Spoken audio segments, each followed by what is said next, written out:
I'm an ardent believer in Nixon. I think he's on a rocky eminence right now, but I firmly believe he's going to come out on top. I just think he's a criminal and he should resign. Could you tell me, sir, what your reaction was to President Nixon's speech? Well, it appears to me that President Nixon told much of the truth, as I always believe he has. Being biased as a Republican possibly doesn't have the value you might think it would. However, it's also a wild goose chase. Nobody's going to come up guilty. There's too many big names involved, and I personally think that Nixon will come up smelling just like a rose.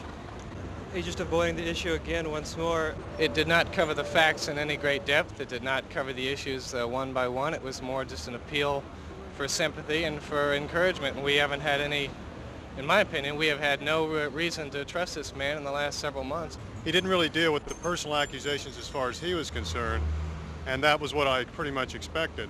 On the other hand, I felt it was good in that he said that American people are spending too much time considering the past, Watergate and all of the other problems, and have sort of neglected the present and the future.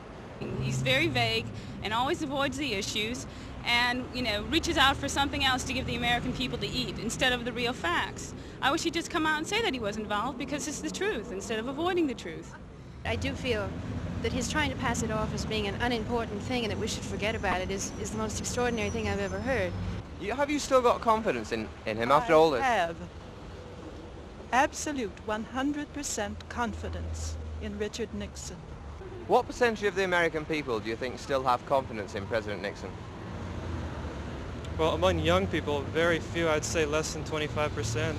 I voted for President Nixon last year, and I have complete faith in him, but I believe that his name in history will now be besmirched because of his stand and his attitude on the Watergate affair. In a word, how would you sum up your feelings about President Nixon today? President Nixon, he's a fallen leader.